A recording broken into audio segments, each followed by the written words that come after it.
बड़ी उम्र की औरत से शादी कर बैठा। पहली रात जब मुसलसल 5 बार उसने। इस वीडियो को अकेले बैठकर तसल्ली से देखो।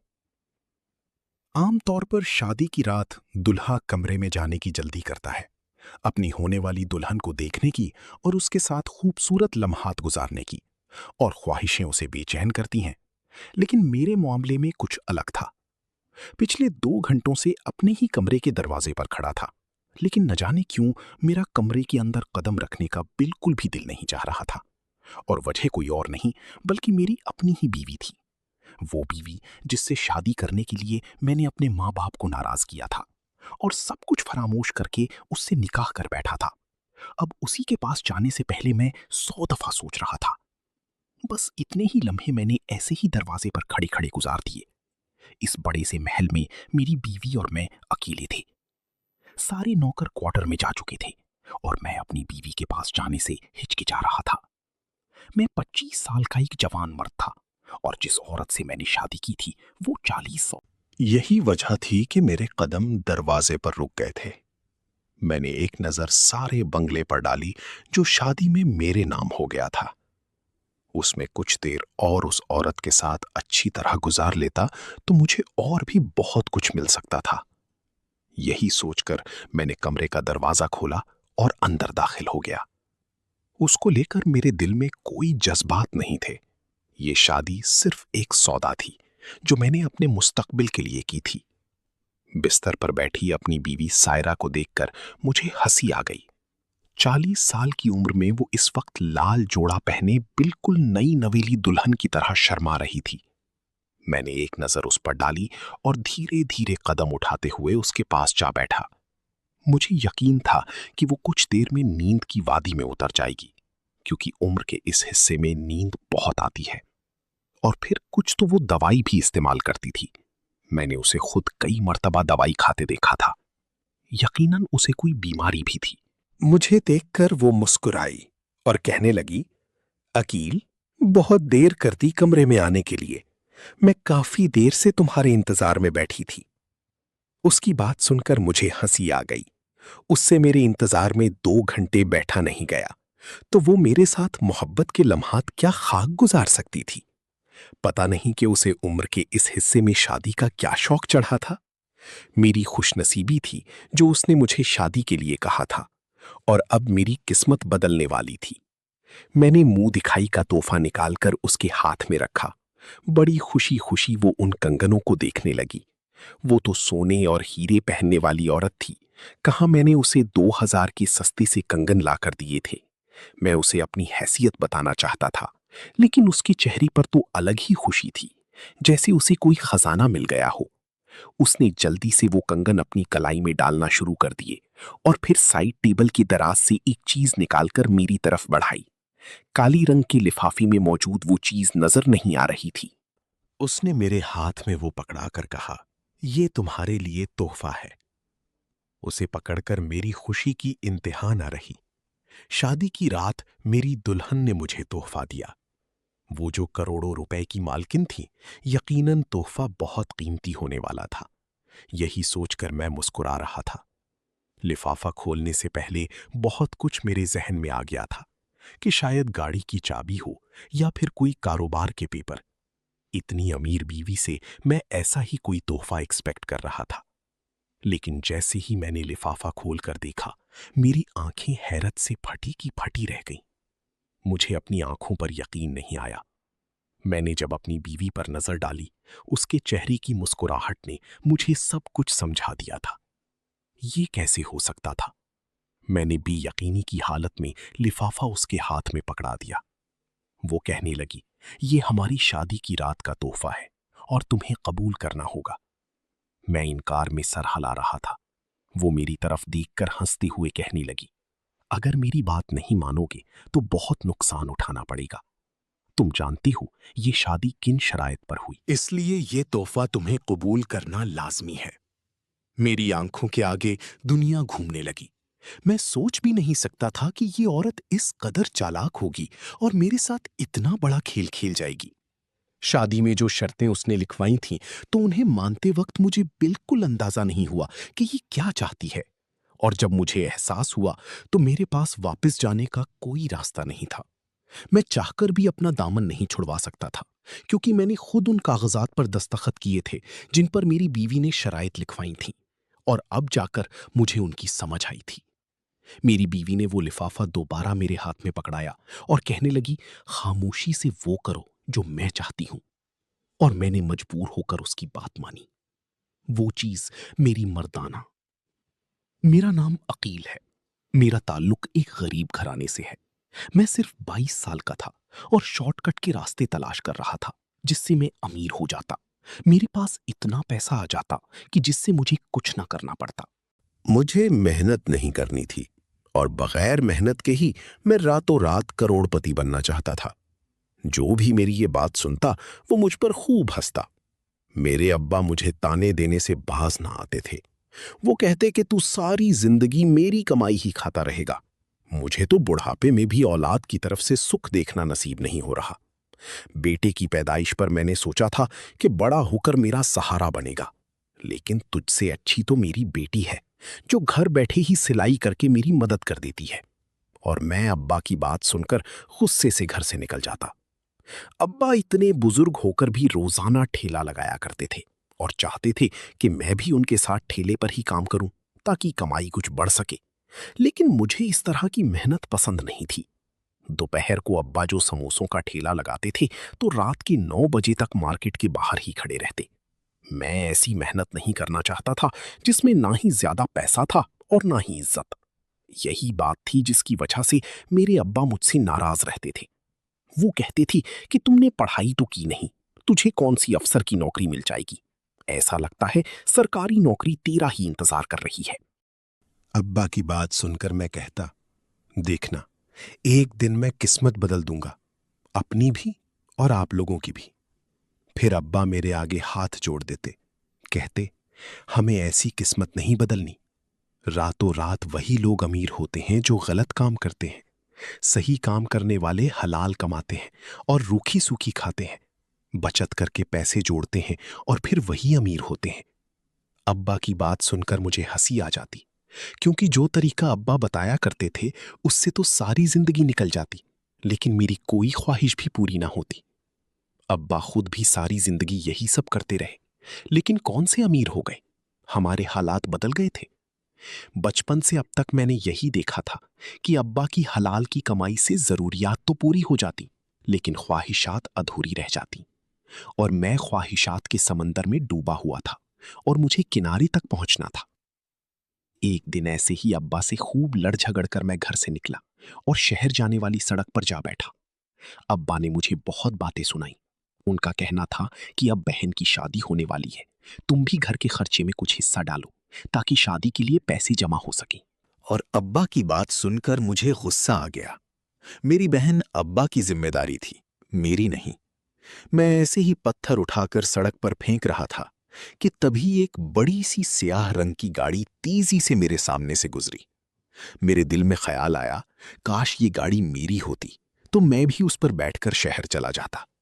शायद कबूलियत का वक्त था कि वो गाड़ी कुछ देर बाद पीछे वापस आई और मेरे सामने आकर रुक गई। मैं चौंक कर उस गाड़ी में देखने लगा। स्याह रंग का शीशा नीचे उतरा। एक औरत ने अंदर से झांक कर मुझे देखा और इशारे से मुझे अपने पास बुलाया। मैं बिना कुछ सोचे समझे उसके पास गया तो कहने लगी, लगता है शहर जाने के लिए बैठे हो।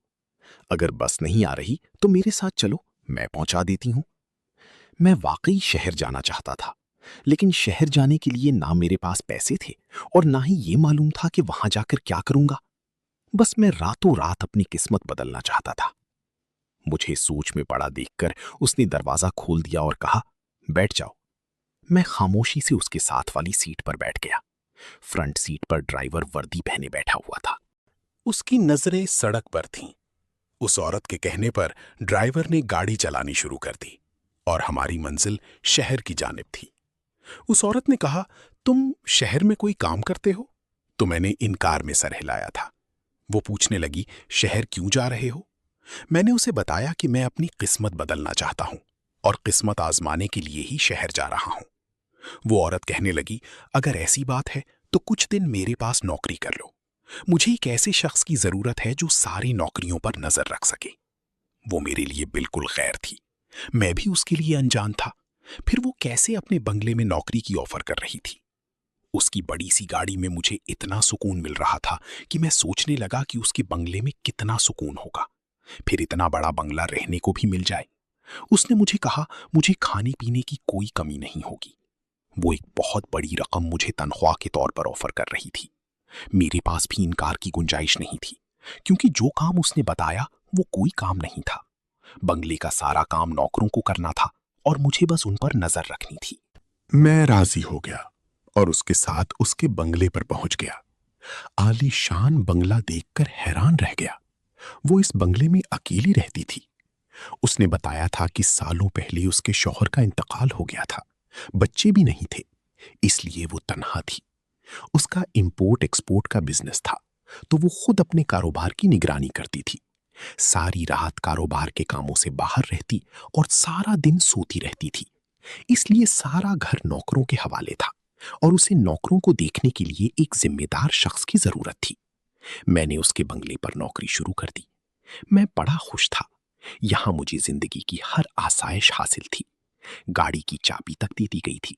मैं जहां जाना चाहता मालकिन की गाड़ी में जा सकता, क्योंकि सारा दिन वो सोती रहती थी। और जब उसने पहले महीने की तनख्वाह मेरे हाथ पर रखी, तो मैं मालकिन से इजाजत लेकर उसकी गाड़ी पे घर को चला गया। अम्मा ने मुझे देखते ही सीने से लगा लिया। बहुत कहने लगी और कहने लगी, तू कहाँ चला गया था? अब की बातों का इतना बुरा मान गया? तेरे अब्बा तेरी याद में रोते रहते हैं।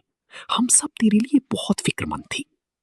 मैंने जीप से लिफाफा निकालकर अम्मा के हाथ में रखा और कहा, बहन की शादी में हिस्सा डालने के लिए गया था। मुझे शहर में नौकरी मिल गई है। ये मेरी पहली तनख्वाह है। मैं नौकरी में मिली गाड़ी में आया हूं। मैंने अम्मा को बाहर बड़ी गाड़ी दिखाई तो अम्मा की आंखें हैरत से फैल गईं और फिर उन्होंने खुशी से मेरी बलाएं लीं और कहने लगी, मुझे मालूम था मेरा बच्चा एक दिन कामयाब होगा।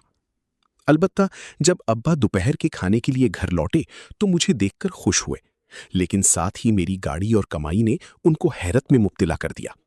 खुश होने के बजाय उनके चेहरे पर फिक्र के आसार नजर आए और वो कहने लगे, बेटे, तुझे कौन सी ऐसी नौकरी मिल गई है जिसमें इतनी ज्यादा तनख्वाह है? तू तो पढ़ा लिखा भी नहीं है। मैंने अब्बा को सारी बात बताई और अब्बा ने इनकार में सर हिलाया और कहने लगे, बात समझ से बाहर है। शहर के लोग बहुत तेज होते हैं, ऐसे ही मुफ्त में नौकरियां नहीं बांटते, और फिर इतनी ज्यादा तनख्वाह भी। मुझे लगा था कि अब्बा मेरी तरक्की देखकर खुश होंगे, लेकिन अब्बा इस वक्त भी मेरे ही खिलाफ थे।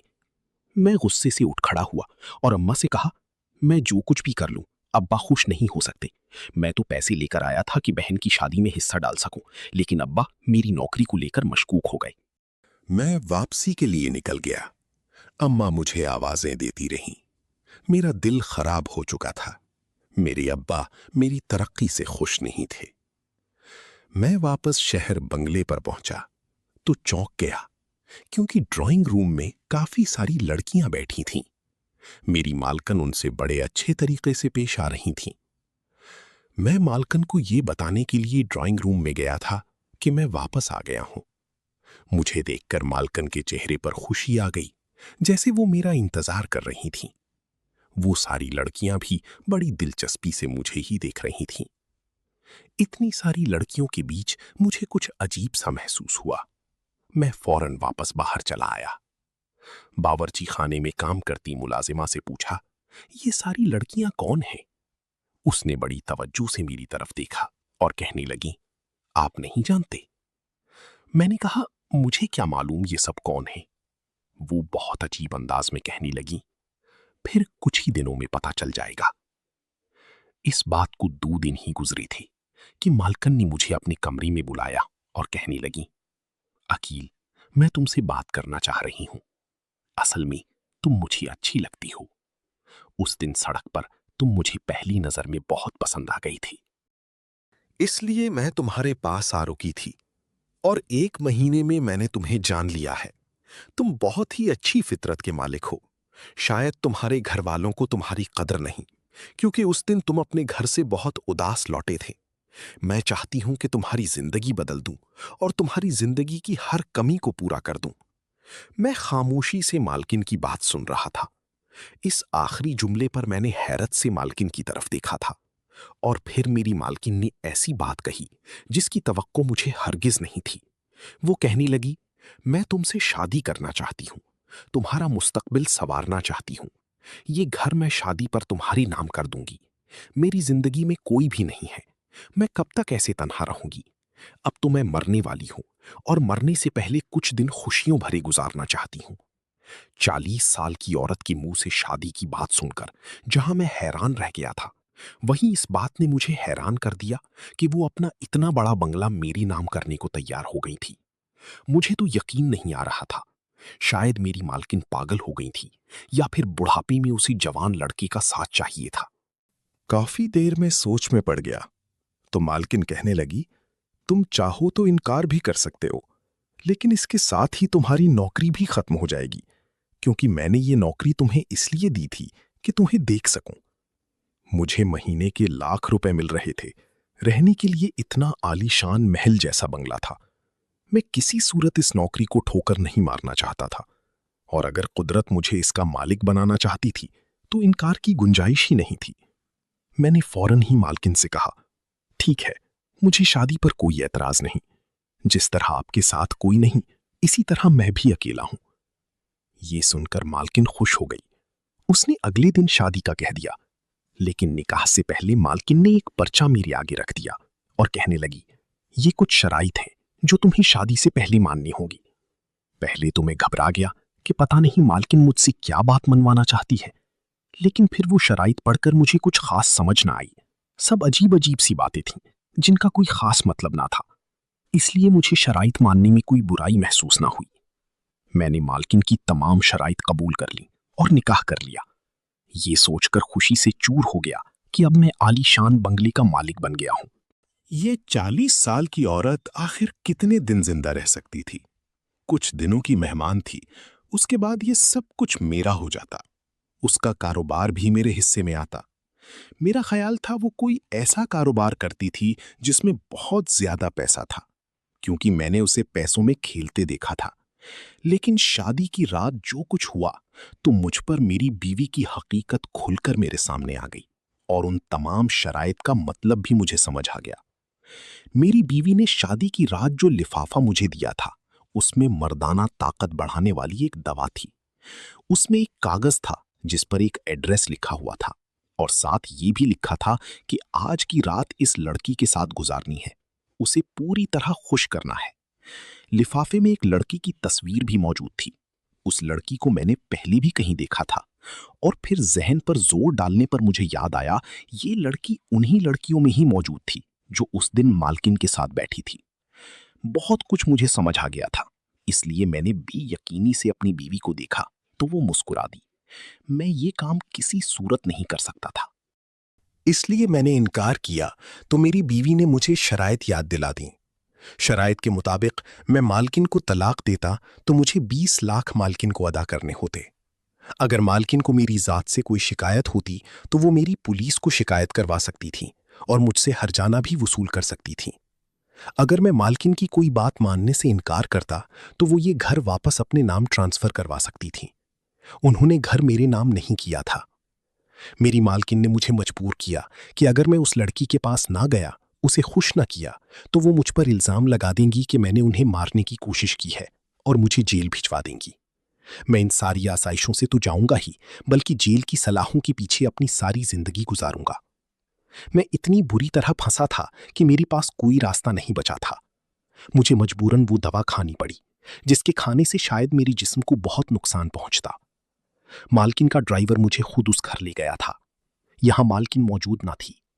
ना चाहते हुए भी सारी रात मैंने उस लड़की के साथ गुजारी, क्योंकि मेरी बीवी ने मेरा सौदा किया था और यही उसका कारोबार था। मालकिन खूबसूरत लड़कों को इसी तरह जाल में फंसाती और फिर अमीरजादियों का शौक पूरी करने के लिए अनजान लड़कों का सौदा कर देती थी। इसके अलावा मालकिन का कोई कारोबार नहीं था। हर रात बड़ी अमीर लोगों की पार्टी में जाती और वहां लड़कियों की ख्वाहिश के मुताबिक सौदे तय करती। औरतों की जिस्म फरोशी के बारे में तो मैंने बहुत सालों से सुन रखा था, लेकिन मुझे ये मालूम नहीं था कि आज के दौर में आदमियों की जिस्म फरोशी भी होती है और मैं एक ऐसी घिनौनी औरत के जाल में फंस चुका था जो अब मुझे इस कारोबार में मोहरी के तौर पर इस्तेमाल कर रही थी। अब मुझे समझ आया था कि इतनी मामूली सी नौकरी के मुझे इतने पैसे क्यों दिए गए थे। उसने पहले मुझे अच्छी तरह अपनी जाल में फंसाया था और फिर अब मुझसे फायदा उठा रही थी। मैंने ये सोचकर उससे शादी की थी कि इसके आगे पीछे कोई नहीं है, जल्द ही मर जाएगी और सब कुछ मुझे मिल जाएगा। लेकिन ये महज मेरी खाम ख्याली साबित हुई थी, क्योंकि वो 40 साल की औरत इतनी बूढ़ी भी नहीं थी जो अपने काले कामों की वजह से अपनी उम्र से कहीं ज्यादा बड़ी लगती थी। उसकी जिल्द ढलक चुकी थी। मेरे हाथ कुछ भी नहीं आया था, क्योंकि मेरा सौदा करके वो सारा पैसा खुद रखती थी और महीने की लाख रुपए तनख्वाह की तरह मेरे हाथ में थमा देती थी। ये बात इस घर में काम करने वाला हर नौकर जानता था, क्योंकि आए दिन मालकन मुझ जैसे लड़कों को यहां लाती थी और उनसे निकाह करती थी। 2 महीने तक मैं दिन रात इसी तरह इस्तेमाल होता रहा। मेरी सारी ताकत खत्म हो गई। मेरा जिस्म कमजोरी से दर्द करने लगा। मैं मालकन से इस बात का इजहार करता तो वो मुझे मजीद दवाएं खाने के लिए दे देती। मैं इस जिंदगी से तंग आ चुका था।